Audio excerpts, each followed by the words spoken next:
main areas. And then Imam Fahim, then I'll give my 2 cents, and then inshallah we'll wrap up, if not in 2 minutes, at the most 5 minutes.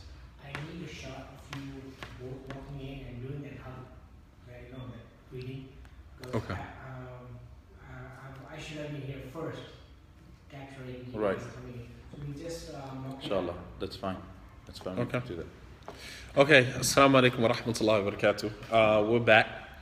We're going to kind of wrap up our discussion here. And as I was discussing with the Imam, or the Imams before we came back on, is that this is an honest discussion.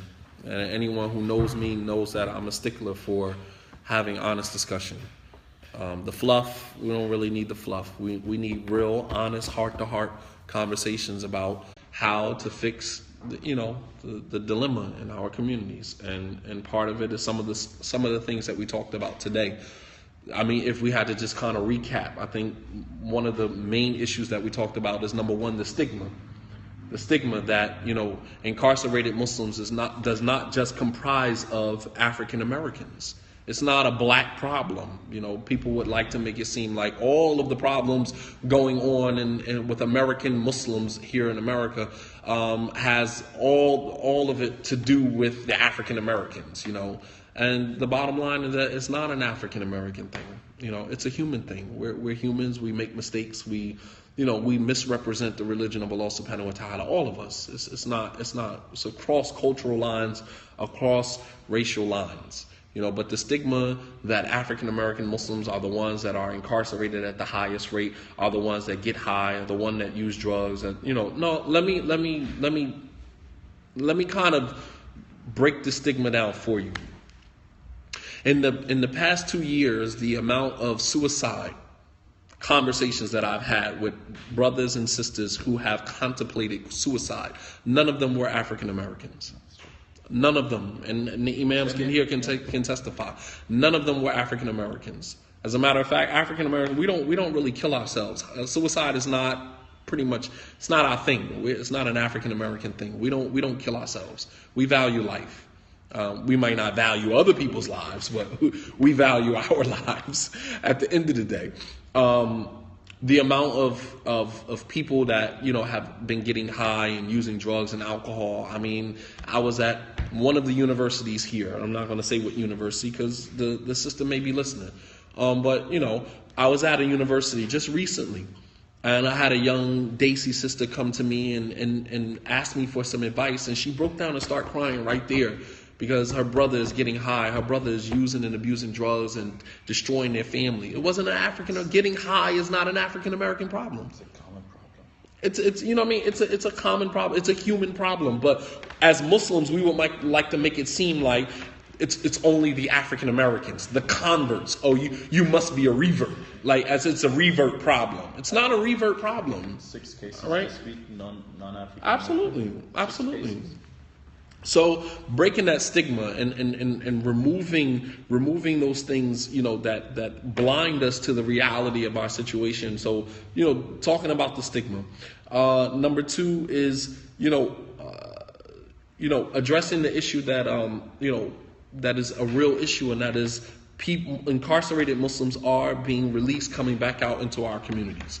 And it is our collective responsibility to make sure that they don't recidivate, they don't return to prison on a constant basis. So we provide them with, even if it's just an atmosphere of, just feeling at home, feeling welcome into the community. When you think about an African American that converts to Islam in a predominantly Desi, predominantly Arab community, they literally feel like outsiders. It's almost like, why should I even be Muslim? Look at the way the people, okay, yeah, they're going to put a couple of dollars in your hand because you took Shahada. They're going to pat you on the back. They're going to do a couple of takbirs, Allahu Akbar, right? And then after a month or two, right, you can barely get salams from someone. I mean, you might have, you attend the masjid every day and you say, Assalamu alaikum. Oh, you're Muslim, brother. It's like, what do you mean am I Muslim? I'm in the masjid. Like, what do you mean? I said, Assalamu alaikum. Like, I mean, what more proof do you need that I'm a Muslim? And, I was at Howard University just recently, and this was the discussion amongst the young MSAs, the Muslim Student Associations that came from, they had their annual event at Howard University. And this was the topic of the discussion, Wow. And that is inclusion You know, the MSAs are kind of predominantly Arab, Paki. You know, even though the MSAs were not founded, and many of the universities were not founded by Arabs or foreign Muslims. They were started by African American Muslims. But, you know, the discussion has changed, and unfortunately the discussion doesn't include indigenous African American Muslims. It doesn't include them. So when we're organizing for Eid, we're organizing for Jumu'ah, we're organizing, you know, if it's a predominantly Desi or Tri-State Imams Council or something. Right, exactly. We don't even have one African American. I mean, let's take it a step further. Since we're on a discussion and you want to open that door, I'm gonna open it all the way up. Let's talk about organizations like ICNA and ISNA who don't diversify their speakers. Yeah. You have a diverse crowd of young people that are there at your event that paid their money, and not one speaker is on the podium that they can identify with. And if there is, then that individual is placed there for a specific reason. Right, for fundraising, for entertainment, right? We're like as if we can't be educators, right? We're African Americans, we're not qualified to be educated. We can't educate your children. And I mean, you know, the racism is clear. It is very clear, you know, and a lot of our young Muslim youth, we are losing them because we are not addressing this. We're throwing a blanket over it to make it seem like it doesn't exist. And the younger people, they see it. They see it very clearly. And they are experiencing it. They are experiencing it. And therefore, they feel like, well, why am I going to come to a mosque? Why am I come to the masjid when real issues are not being discussed? So I think, you know, even having this dialogue, having this conversation is very important. Hopefully this will spark a dialogue amongst many of the people that are listening. What could the general Muslim community that is based in perhaps an affluent neighborhood do to support the indigenous Muslim community that are perhaps residing in a impoverished community? I think Allah subhanahu wa ta'ala is very clear about not putting our money in the hands of the sufaha. Allah subhanahu wa ta'ala says, وَلَا تُؤْتُوا سُفَهَاءَ أَمْوَالَكُمْ.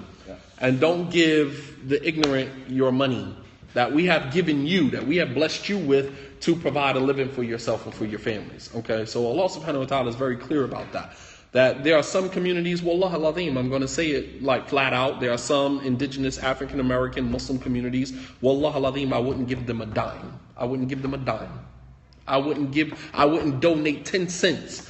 But those, you know, for a number of reasons. But a handful, not. Yes, they are a minority, yeah. But then they are.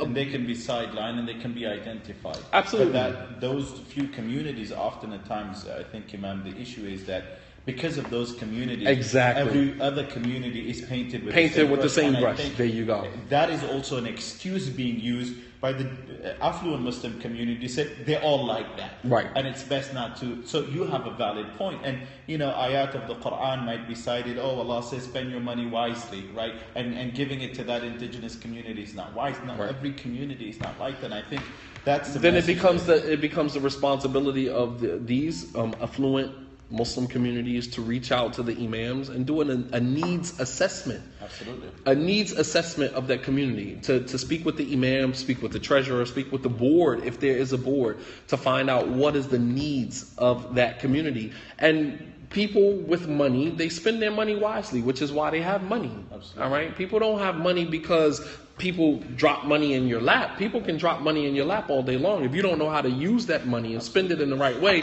you're going to lose it anyway. And you know, just to steal a point here, a brownie point, is our viewers that are watching and listening to us, you know, the Indigenous Imam Support Program and Indigenous Community Support Program are two excellent avenues where brothers and sisters from any community can support by donating to Islamic Chaplaincy.